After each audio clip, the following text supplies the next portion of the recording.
যারা প্যালেস্তাইন আর কাশ্মীরকে এক আসনে রেখে প্যালেস্তাইনেরও আজাদি চাইছে, কাশ্মীরেরও আজাদি চাইছে।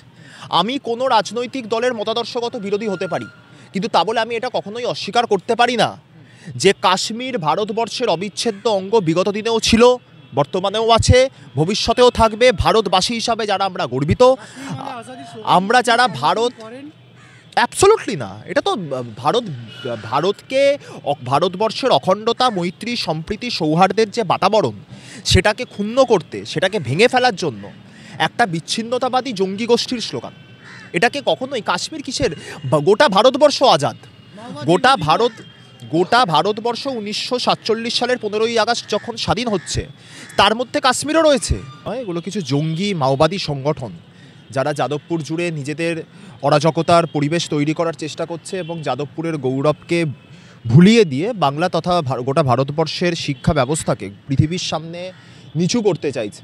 কোট আনকোট বেয়াদব, মাওবাদী, নকশাল, খ্যাকশাল, তারা সেই সৌজন্যতাকে মমতা বন্দ্যোপাধ্যায়ের দুর্বলতা হিসাবে মনে করছে। পড়াশোনা করে যারা শিক্ষা ব্যবস্থার সাথে যুক্ত, তারা নিশ্চয়ই এটা জানেন যে সৌজন্যতা কোনো মানুষের দুর্বলতা হতে পারে না।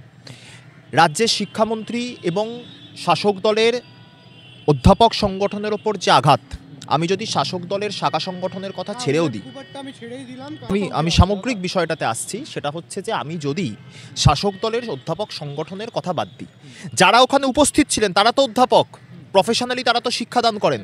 ব্রাত্য বসু নিজে একজন অধ্যাপক, এটা তো অস্বীকার করার জায়গা নেই, সাথে তিনি রাজ্যের শিক্ষামন্ত্রী। অ্যাবসলিউটলি মাওবাদী, ঘোষিত মাওবাদী। তো যারা মাওবাদী, যারা শালকু ট্রিটমেন্টের কথা বলে, তারা তো জঙ্গি। যারা মানুষ খুনকে প্রতিষ্ঠিত করতে চায়, তারা তো জঙ্গি, এটা তো অস্বীকার করার কোনো জায়গা নেই। তারা তো নিজেরা স্বীকার করে নিয়েছে তারা মাওবাদী, তারা তো নিজেরা স্বীকার করে নিয়েছে তারা ভারতবর্ষের নির্বাচনী প্রক্রিয়ার সঙ্গে সহমত পোষণ করেন না। আমি ভারতবর্ষে থাকব, অথচ ভারতবর্ষের সংবিধানসম্মত সংসদীয় গণতান্ত্রিক পরিকাঠামোয় আমি ছাত্র নির্বাচনও চাইব আর বলবো ভারতবর্ষের নির্বাচনী প্রক্রিয়ার সাথে আমি সহমত নই, এটা হতে পারে না। এটা দ্বিচারিতা, এটা অশিক্ষা, কুশিক্ষা। যারা ইন্দ্রানুজকে চোখের মনি করেছে তারা বলুক, সিপিএম বলুক। সিপিএমের মোহাম্মদ সেলিম রাজ্য সম্পাদক, প্রাক্তন সাংসদ, বিধায়ক ছিলেন, তিনি ইন্দ্রানুজকে তার হসপিটালে দেখতে গিয়েছেন, ভালো কথা। তিনি রাজনীতি করছেন, কংগ্রেসের শুভঙ্কর সরকার রাজ্য সভাপতি দেখতে গিয়েছিলেন, তারা রাজনীতি করছেন, করুন। কিন্তু আমি যদি সব কিছু ছেড়েও দিই তর্কের খাতিরে, মোহাম্মদ সেলিম এটা অস্বীকার করতে পারবেন যে এই ইন্দ্রানুজ রায় বুদ্ধদেব ভট্টাচার্য মারা যাবার পর রাজ্যের প্রাক্তন মুখ্যমন্ত্রীকে কুকুর বলেছিলেন, কোট আনকোট। মমতা বন্দ্যোপাধ্যায়ের সৌজন্যতাকে দুর্বলতা মনে করে এবার দেশবিরোধী স্লোগান লেখা শুরু করেছে যাদবপুর ক্যাম্পাস জুড়ে। তাদের এটা জানা দরকার, ইনি কিন্তু সেই মমতা বন্দ্যোপাধ্যায় যিনি জঙ্গলমহলে কিষেনজিকে ঠান্ডা করেছিলেন, যিনি অশান্ত জঙ্গলমহলকে অরণ্য সুন্দরীর রূপ দিয়েছেন, যিনি বাংলা থেকে মাওবাদ শব্দটাকে মুছে দিয়েছেন। ফলে মমতা বন্দ্যোপাধ্যায় যেমন সৌজন্যতা জানেন, তেমন মমতা বন্দ্যোপাধ্যায় কিষেনজির মতো জঙ্গি মাওবাদীকে দমন করতেও জানেন।